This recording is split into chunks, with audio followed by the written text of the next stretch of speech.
ഇതാണ് കരോട്ടു വള്ളക്കാലിൽ എന്ന് പറയുന്ന കുടുംബം. ഇന്ന് കേരളം ഏറെ ചർച്ച ചെയ്യുന്ന, ഏറെ ശ്രദ്ധിക്കപ്പെടുന്ന ഒരു കുടുംബനാമമാണ് കരോട്ടു വള്ളക്കാലിൽ എന്ന് പറയുന്നത്. കാരണം ഇതിൻ്റെ കുടുംബനാഥൻ എന്ന് പറയുന്നത് മുൻ മുഖ്യമന്ത്രി ശ്രീ ഉമ്മൻചാണ്ടിയാണ്. അദ്ദേഹത്തിൻ്റെ ഭൗതിക ശരീരം, അദ്ദേഹം അല്പസമയം ഈ വീട്ടിലായിരുന്നു. അദ്ദേഹം മുഖ്യമന്ത്രി ആയിരുന്നപ്പോഴും പ്രതിപക്ഷ നേതാവായിരുന്നപ്പോഴും MLA ആയിരുന്നപ്പോഴും മന്ത്രി ആയിരുന്നപ്പോഴും ഒക്കെ ഈ വീടുമായി വലിയ ആത്മബന്ധമാണ് അദ്ദേഹം പുലർത്തിയിരുന്നത്. തീർച്ചയായിട്ടും അദ്ദേഹത്തിൻ്റെ മാതാവ് ബേബി ജീവിച്ചിരുന്ന കാലത്ത് എല്ലാ ശനിയാഴ്ചയും അദ്ദേഹം ഇവിടെ വരികയും ഈ കുടുംബത്തിലാണ് താമസിക്കുകയും ചെയ്തത്. പിന്നീട് മാതാവ് മരിച്ചതിന് ശേഷം കോട്ടയം നാട്ടകം ഗസ്റ്റ് ഹൗസിലാണ് അദ്ദേഹം താമസിച്ചിരുന്നത്. പക്ഷേ അപ്പോഴും എല്ലാ ഞായറാഴ്ചയും രാവിലെ ഇവിടെ 6 മണിയോടുകൂടി ഇവിടെ എത്തിച്ചേരുമായിരുന്നു. എല്ലാ ഞായറാഴ്ചയും മുടങ്ങാതെ കേരളത്തിലുള്ള എല്ലാ ദിവസവും അദ്ദേഹം ഈ കുടുംബ വീട്ടിൽ എത്തുമായിരുന്നു. ഇവിടെ വന്നതിന് ശേഷമാണ് തൊട്ടടുത്തുള്ള പുതുപ്പള്ളി പള്ളിയിലേക്ക് വിശുദ്ധ കുർബാനയിൽ പങ്കെടുക്കാൻ പോകാറുള്ളത്. രാവിലെ ഇവിടെ വരികയും അന്നേരം ഈ രാവിലെ ഇവിടെ എത്തിച്ചേരുമ്പോൾ വലിയ ഒരു ജനസമൂഹമായിരിക്കും അദ്ദേഹത്തെ ഒരു നോക്ക് കാണുന്നതിനും പരാതികളും പരിഭവങ്ങളും ഒക്കെ പറയുന്നതിനും പങ്കുവയ്ക്കുന്നതിനൊക്കെയായി ഉണ്ടാകുക. ആ സമയത്താകട്ടെ ഒരുപാട് സുഹൃത്തുക്കൾ അടക്കമുള്ളവർ ഇവിടെ എത്തിച്ചേരുകയും പ്രവർത്തകരും കോൺഗ്രസ് പ്രവർത്തകരും ഒക്കെ എല്ലാം ഇവിടെ എത്തിച്ചേരുമായിരുന്നു. ഈ മുറ്റം ഒരുപക്ഷെ അന്ന് ജനസമുദ്രമായി മാറുന്ന ഒരു കാഴ്ചയാണ് ഉണ്ടായിരുന്നത്. അത് അധികാരമുള്ളപ്പോഴും, അത് മുഖ്യമന്ത്രി ആയിരുന്നപ്പോഴും പ്രതിപക്ഷ നേതാവായിരുന്നപ്പോഴും UDF കൺവീനർ ആയിരുന്നപ്പോഴും MLA ആയിരുന്നപ്പോഴും ഒക്കെ ഈ ഞായറാഴ്ചകളിൽ വലിയ ഒരു ജനസദസ്സ് അദ്ദേഹത്തെ കാണുവാൻ വരുമായിരുന്നു. ഒരു ആശ്വാസ വാക്കിന് വേണ്ടി ആളുകൾ കാത്തു നിൽക്കുമായിരുന്നു. അപ്പോൾ അങ്ങനെ ഒരു ആത്മബന്ധമാണ് ഈ കരോട്ടു വള്ളക്കാലിൽ കുടുംബവുമായി അദ്ദേഹത്തിന് ഉണ്ടായിരുന്നത്. അപ്പോൾ ആ കാലത്ത് ഞായറാഴ്ചകളിലൊക്കെ തന്നെ ഇവിടെ കൂടുമ്പോൾ അദ്ദേഹത്തിൻ്റെ സുഹൃത്തുക്കളടക്കമുള്ളവർ ഇവിടെ എത്തിച്ചേരുമായിരുന്നു. ചേട്ടാ, ശ്രീ ഉമ്മൻചാണ്ടിയുടെ ഒരു അടുത്ത സുഹൃത്തു കൂടിയാണ് അദ്ദേഹം. ഒരു കോൺഗ്രസ് പ്രവർത്തകനാണ്. സാധാരണ എല്ലാ ഞായറാഴ്ചയും അദ്ദേഹം ഇവിടെ എത്താറില്ലേ? എല്ലാ ഞായറാഴ്ചയും വരും.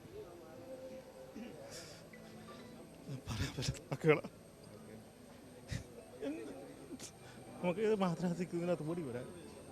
ഞായറാഴ്ച വന്നു കഴിഞ്ഞാൽ എല്ലാവരും അല്ല, ഇവിടെ ഉണ്ടെങ്കിൽ കൂടി വന്നു കഴിഞ്ഞാൽ നമുക്ക് അതൊരു എന്നാ പറയേണ്ടതെന്നൊന്നും അറിയത്തില്ല. എല്ലാവരുടെയും പരാതി കേൾക്കുകയും അതിനൊക്കെ ഒരു പരിഹാരം. നമ്മളൊരു പരാതി തന്നെ അങ്ങോട്ട് പറഞ്ഞാൽ അന്നേരം കുടുംബത്തിലൊരു അംഗത്തെ പോലെ അത് എന്നതാണെന്ന് ഒരു പറയാൻ പറ്റാത്ത വ്യവസ്ഥയാണ്. അതുപോലെ ഒരാൾ ഇല്ല ഇവിടെ. നമുക്ക് ആരും റെക്കമെൻഡ് വേണ്ട, വിളിച്ചു കഴിഞ്ഞാൽ അന്നേരം എന്നാ ഒരു എതിർപ്പ് പറയുന്നൊരു അതില്ല.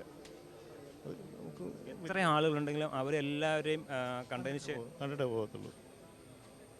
പലരെയും പേരെടുത്ത് വിളിക്കാനൊക്കെയുള്ള ഒരു ബന്ധം വരെ ഉണ്ടായിരുന്നു. ഉണ്ട്. വലിയ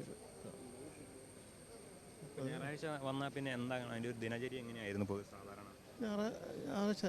ഞായറാഴ്ച അമ്മയുള്ളപ്പം ശനിയാഴ്ച പോയിട്ട് വരും. ഞങ്ങൾ 2 മണി രാത്രി വരെയൊക്കെ ഇവിടെ ഇരിക്കും. അങ്ങോട്ട് വർത്താനൊക്കെ പറഞ്ഞിട്ട് ഞങ്ങൾ പോകും. അത് ഞമ്മ മരിച്ചു കഴിഞ്ഞപ്പം ഗസ്റ്റ് ഹൗസിലാണ് കിടക്കുന്നത്. പക്ഷേ അപ്പോഴും ഞായറാഴ്ചകൾ വരുമായിരുന്നു. ഞായറാഴ്ച കഴിഞ്ഞിട്ടേ പോകത്തുള്ളൂ. ഞായറാഴ്ച പള്ളി രാവിലെ ഇവിടെ വന്നു കഴിഞ്ഞാൽ ജനങ്ങളെയൊക്കെ കണ്ടതിന് ശേഷം പള്ളിയിൽ പോകും. പള്ളിയിൽ പോകും. കുർബാന കഴിഞ്ഞിട്ട് പിന്നെ ഇവിടെ വരും. ഇവിടെ നിന്നൊക്കെ ഭക്ഷണം കഴിച്ചിട്ടാണ് പോകുന്നത്. അന്നേരവും ആരെങ്കിലുമൊക്കെ വേണ്ടി അവരെല്ലാവരെയും കാണും.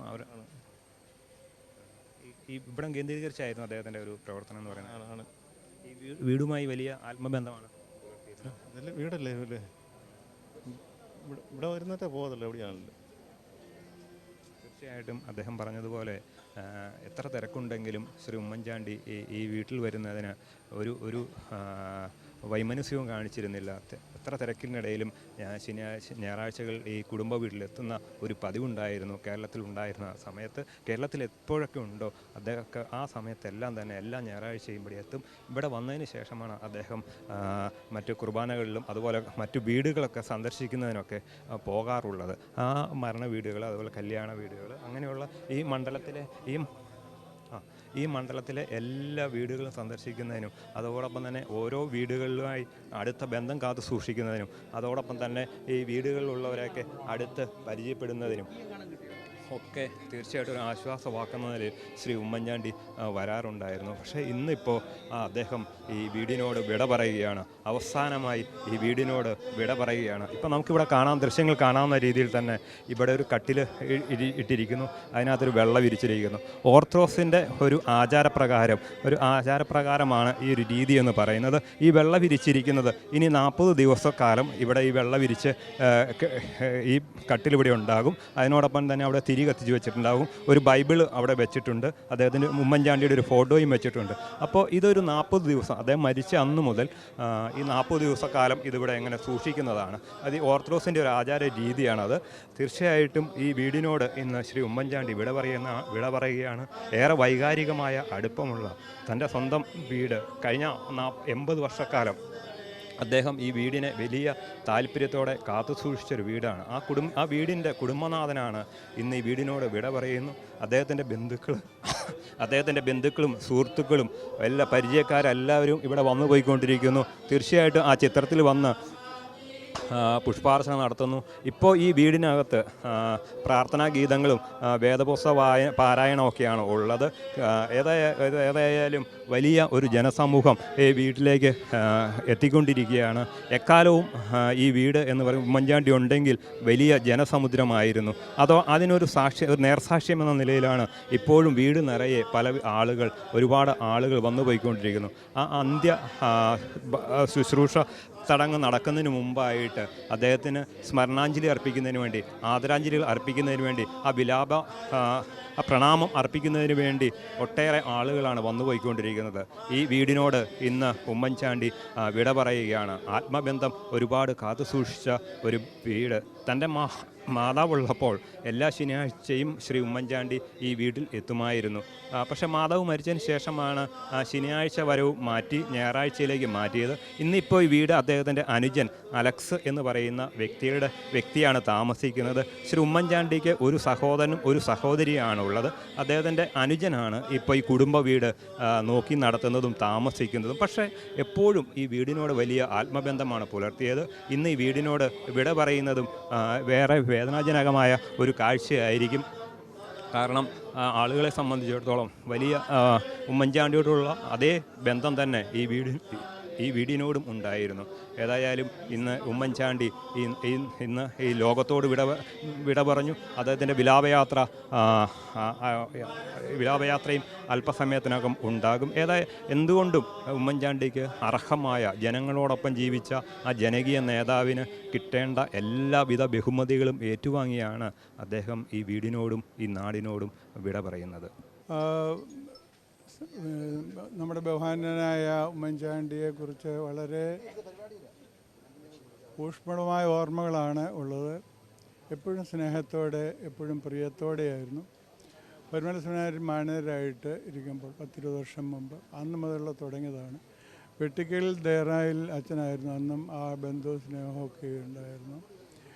ഒരു 2-3 പ്രാവശ്യം കൂടി ഞാൻ വന്നിരുന്നു ഇതിലേക്ക് പോയപ്പം കാണാനായിട്ട്, അച്ഛനായിരിക്കുന്ന കാലത്ത്. അന്ന് എന്നോട് ചോദിച്ചൊരു ചോദ്യമുണ്ട്. അന്ന് കണ്ടേച്ചങ്ങ് പോയി.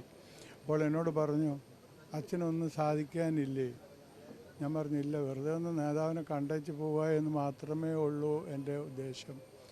അന്നൊക്കെയും വളരെ സന്തോഷത്തോടെ സ്നേഹത്തോടെ യാത്ര അയക്കുന്ന ഒരു മനുഷ്യൻ, എപ്പോഴും ഒത്തിരി കഷ്ടപ്പെടുന്ന ജനത്തിന് വേണ്ടി.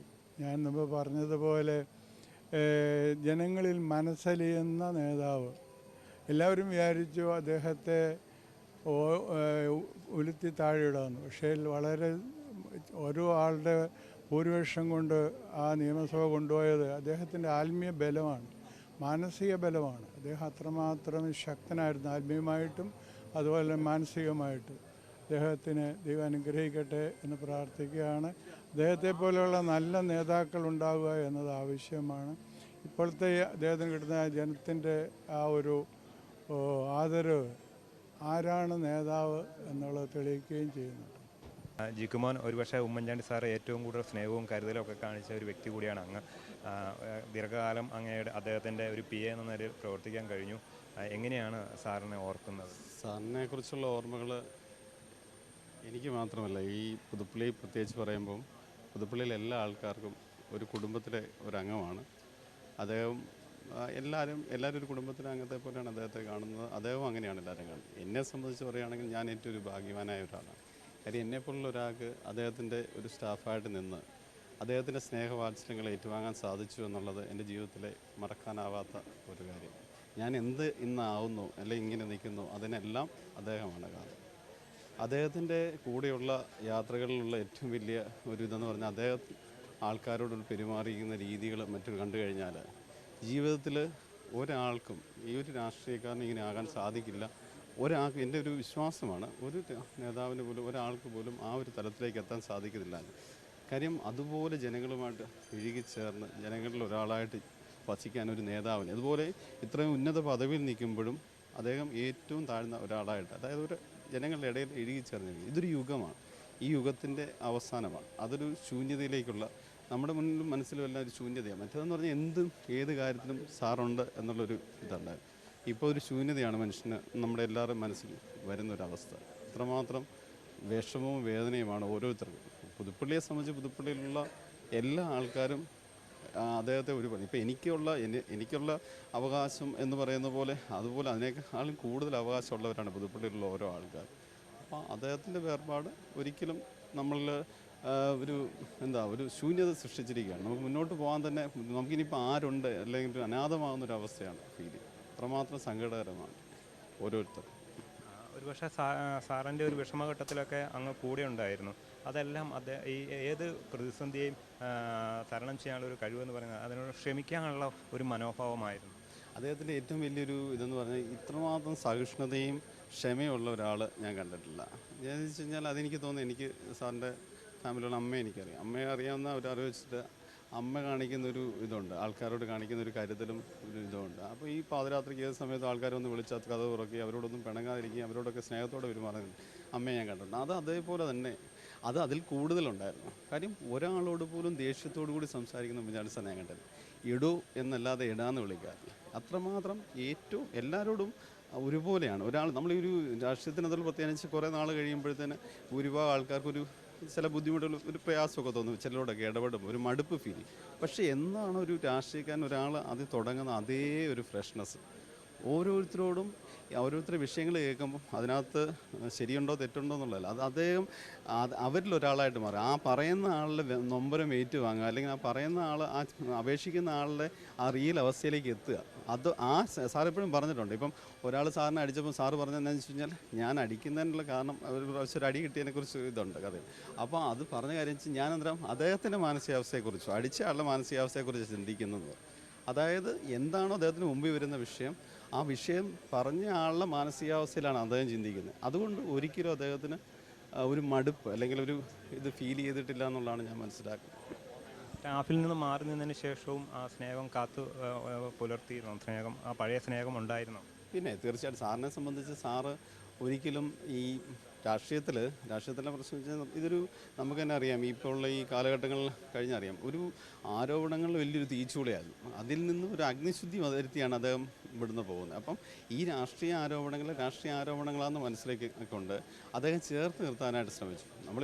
ഇപ്പം നമുക്കറിയാൻ പറ്റും, ആ ഒരു കാലഘട്ടം കഴിഞ്ഞപ്പോൾ അറിയാൻ പറ്റും അതിനകത്ത് അർത്ഥശൂന്യതയാണ്. അപ്പം രാഷ്ട്രീയത്തിൽ ഇങ്ങനെയുള്ള ആരോപണങ്ങളും പ്രത്യാരോപണങ്ങളും ഒത്തിരി അദ്ദേഹം നേരിട്ട ഒരാളാണ്. എൻ്റെ അറിവ് വളരെ പരിമിതമാണ്, ഞാനൊരു ചെറിയ ആളാണല്ലോ. അപ്പോൾ ആ അറിവിൽ നിന്ന് ഞാൻ പറയുന്നത് വെച്ചാൽ ഇത്രയധികം ആരോപണങ്ങളും പ്രത്യാരോപണങ്ങളും ഇത്ര മോശമായ രീതിയിലുണ്ടായിട്ടും അതിൽ നിന്നൊക്കെ അതായത് അതിനെ ഒരു രീതിയിലും ഒരു വിഷമം എനിക്ക് തോന്നിയിട്ടില്ല. സാറിൻ്റെ മനസ്സിൽ അങ്ങനെ തോന്നി. സാർ അതിനെ ആ രാഷ്ട്രീയപരമായിട്ട് തന്നെ കണ്ടിട്ടുള്ളൂ. അത് രാഷ്ട്രീയമാണെന്നും അതിന് ആ രീതിയിലല്ലാതെ.